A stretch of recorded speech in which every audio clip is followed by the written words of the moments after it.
Continuamos en directo en Contigo Cantabria. Un minuto pasa de la 1 en punto del mediodía e inevitablemente tenemos que hablar de esa intensa y, para mi gusto, sorprendente noche electoral que vivimos ayer. Vamos a analizar el panorama actual con el analista político Fernando Pérez. Muy buenos días. Hola Lucía, buenos días. Fernando, ¿cuál es tu titular para el resultado de la noche electoral de ayer?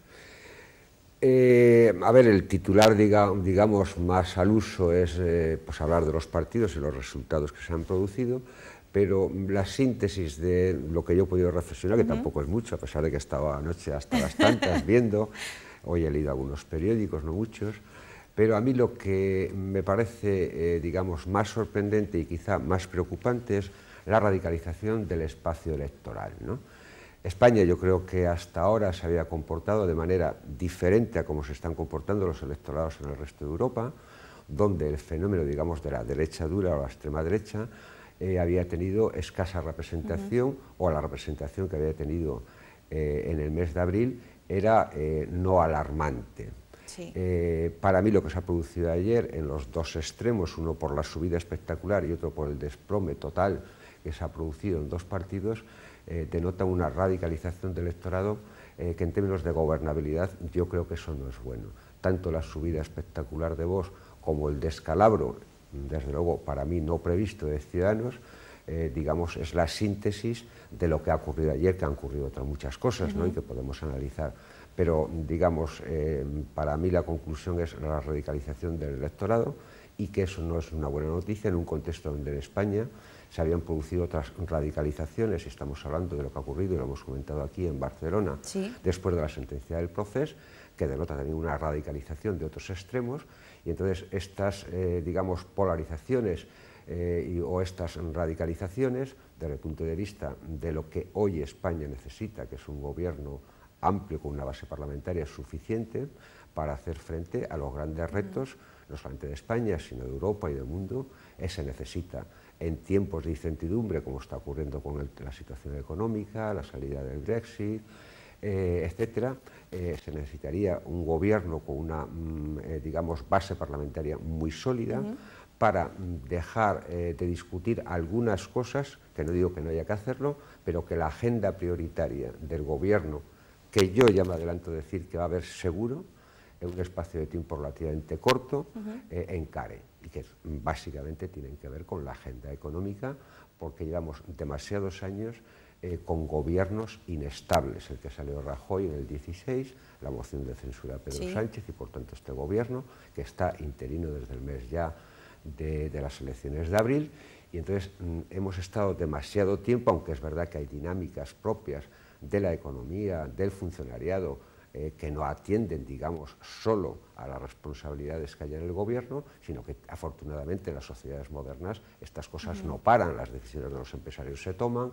los funcionarios ejercen su trabajo, etcétera. Es decir, digamos que tenemos un tiempo que nos podemos dar sin que haya un gobierno de esta naturaleza, pero esto no puede durar demasiado tiempo más, porque estamos en prórroga e, insisto, las tareas que hay que acometer son tantas y tan importantes que exigirían que haya un gobierno de manera inmediata, más allá, y vuelvo al principio a responder tu pregunta, que a mí lo que más me ha sorprendido en el sentido, digamos, negativo y de cierta preocupación es la radicalización que se expresa en la subida espectacular de Vox y en la caída, en mi opinión, no tan, aunque las encuestas lo daban, que ha tenido Ciudadanos.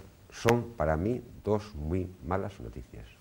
Fernando, ¿cómo es posible, podríamos decir, que efectivamente desde el pasado 28 de abril, es interesante lo que señalas también de la radicalización, porque efectivamente anoche Vox se ha convertido en la tercera fuerza política del país, exactamente con 52 escaños, y luego el descalabro total y absoluto, aunque las encuestas puede que intuyesen algo, de Ciudadanos, que ha perdido 47 escaños. Exacto, yo, en fin, recuerdo en el programa anterior que tú me decías, tú que eres analista político, ¿cómo lo ves tal? Soy analista político, pero no soy adivino, y he de confesar, porque si se cogieran las declaraciones que hice en aquel programa, que yo no veía un ascenso de Vox, un retroceso de Ciudadanos, pero no en las magnitudes. Es decir, pasar de 24 a 54 escaños son muchos escaños. No porque, quiero decir, es verdad que ha habido vaivenes, incluso recientes, no hay que olvidar, que el PP de 2016, que saca 137 escaños, se queda en 66 2 años después. A ver, esto es espectacular. Mira, en el PSOE pasa algo parecido en tiempos anteriores. Si miráramos para atrás, vemos que fenómenos, sobre todo, que tienen que ver con la centralidad o con el centro político, el descalabro de la UCD hace años, etc., ¿no? Yo, como analista político, no veía este ascenso y, en el sentido contrario, no veía que el descalabro de Ciudadanos fuera de la magnitud de perder 47 escaños, de tener 57 a tener 10. Realmente yo esto no lo veía, porque las encuestas, que son encuestas, siempre lo decimos, y hay que reiterarlo, ¿no? Pues hablaban eso de una subida de voz. Es igual que el tema de la participación, que sabes que a mí me gusta siempre destacarlo. Te iba a preguntar porque ha bajado Ha bajado, pero participación. estamos en magnitudes que yo siempre lo explico, que en comparación con Europa, España tiene un comportamiento ejemplar desde el punto de vista del compromiso del ciudadano. Y veníamos de por encima del 75% de las elecciones de abril y nos hemos quedado unas centésimas por debajo del 69%, es decir, al 70%. Bueno, si nos vamos a elecciones anteriores, en el 2011 Rajoy saca mayoría absoluta con un 68%, en las elecciones, en la repetición de las elecciones de entre el 15 y el 16, se queda en el 69%, es decir, porque ayer ha llovido y ha llovido mucho en algunas comunidades autónomas, 20 y tantas provincias con alerta tal. Esto disuade, no es igual que la primavera de abril, que en un día como el de ayer. Yo no sé cuánto de ese 5% es imputable, pero seguro que hay un punto o dos imputable a que el tiempo era muy malo y que realmente el comportamiento es ejemplar en ese sentido. Los ciudadanos siempre se comprometen, a pesar de que podía haber cansancio, elecciones en abril, elecciones en mayo, nuevamente elecciones ahora. Bueno, hay que tener, digamos, yo creo que un comportamiento muy democrático y yo eso siempre lo saludo, aunque en este sentido la votación difiera de lo que yo pienso y yo quiero para este país que se llama España. Fernando, esta mañana, a media mañana conocíamos la noticia que Albert Rivera dimitía, ¿no?, como presidente de Ciudadanos. ¿Te parece? Yo lo siento. ¿Lo intuías? ¿Esperabas que...? A ver, el descalabro es que ha sido mucho, ¿no? Pero es verdad, es una reflexión que habrá que hacer probablemente con más serenidad que ahora hay. Yo he hecho en falta, digamos, partidos políticos no al viejo uso, sino que cumplan la misión que tiene que cumplir. Y un partido político es más fuerte cuando la dirección política es más fuerte. Como consecuencia de una serie de circunstancias que cabría analizar, lamentablemente todos los partidos políticos importantes giran en torno a un hiperliderazgo y que buscan asesoramiento externo a los partidos políticos, de tal manera que las direcciones, los grupos, digamos, de dirección, tienen menos peso. Y esto es malo para los partidos y para la democracia. Es decir, el caso de Albert Rivera, yo lo siento porque, en fin, mis posiciones políticas son conocidas, son inamovibles, soy de izquierda, soy del PSOE, pero es verdad que yo era de aquellos que en el 2016, en abril, después de las elecciones de diciembre, vi bien aquel programa de gobierno que presentó Pedro Sánchez, de acuerdo con Ciudadanos, con 200 medidas, muy de un acuerdo entre dos partidos diferentes, de espacios políticos, no, digamos, inmensos en las diferencias, pero que son... Yo eso lo saludé. Yo siento que ya he dimitido, pero es verdad que yo creo que cometí un error que ha sido de bulto. Yo creo que no ha sabido analizar bien el ritmo de cambio que en la política española se produce a una velocidad de vértigo. Cuando Pedro Sánchez, en mayo del 18, presenta la moción de censura, que es la primera que triunfa en la democracia, las encuestas decían que el partido de Albert Rivera, Ciudadanos, era el partido mejor valorado y con posibilidades ciertas de aspirar a la presidencia del gobierno. Es verdad que la moción de censura descoloca todo el panorama político y él, yo creo que no evoluciona, entonces cree que es posible liderar a la derecha y hemos dejado, él y el resto de la sociedad, desaprovechado una oportunidad magnífica, porque al resultado de abril, la suma de los 123 escaños más los 57 de Ciudadanos daban 180, y eso hubiera dado mucha estabilidad, mucha solvencia a un gobierno de diferentes, pero con espacios compartidos. Yo siempre digo que entre la derecha y la izquierda hay posiciones en ambos tal que son no negociables, pero luego hay un montón de medidas, digamos, en posiciones templadas que permiten esa gobernabilidad. España está estancada porque hemos pasado de un bipartidismo en mi opinión, muy criticado de manera injusta a lo que se llama los dos bloques, que aparecen como irreconciliables. O salvamos y reconciliamos parte de un bloque y parte de otro bloque, para que haya aquello que hicimos aquí una vez y que yo subrayaba, Rajoy y Felipe González hablaban de coaliciones, digamos, difíciles pero probables. Ellos decían coaliciones incómodas. Evidentemente no pusieron nombre y apellido, pero todo el mundo sabía que lo que ellos querían y probablemente lo que España necesite es una cierta reconciliación entre los bloques, porque desde luego si nos refugiamos en las posiciones de antagonismo de los bloques, la gobernabilidad será menos fácil, más improbable, y entre posiciones como las del PSOE tendrá que acordar casi con toda seguridad, ahora sí con Podemos. Ya sabemos que a Pedro Sánchez, y yo estaba de acuerdo en eso, no confiaba en Podemos de cara a lo que ha pasado, que es el proceso. Y el PSOE no puede estar cómodo en una coalición de gobierno con un socio como Podemos que sigue hablando del derecho de autodeterminación de Cataluña, porque eso en el PSOE es absolutamente irreconciliable. Y no es un problema de que nos gusten más o menos, sino que sabíamos que íbamos a un momento muy complicado de Cataluña y con un socio dentro del gobierno esto habría hecho que el problema probablemente hubiera sido mayor. Entonces, yo es lo que me gustaría y yo creo que va a haber gobierno sí o sí, pero espero que empiecen a funcionar, digamos, con normalidad el diálogo y el pacto. Yo siempre reclamo que la democracia es diálogo y pacto, pacto y diálogo, pero no entre los más afines, sino entre los desiguales. Ahí está el reto, ¿no? Esto yo espero que sea una de las tareas que acometan ahora los partidos. Fernando, estos últimos minutos, porque si te parece próximas secciones podríamos dedicarlas a qué papel va a jugar ahora Pedro Sánchez, cuáles pueden ser sus posibles estrategias, porque efectivamente no puede gobernar solo, pero ¿qué te parece el resultado? ¿Qué análisis haces del resultado obtenido aquí en la región?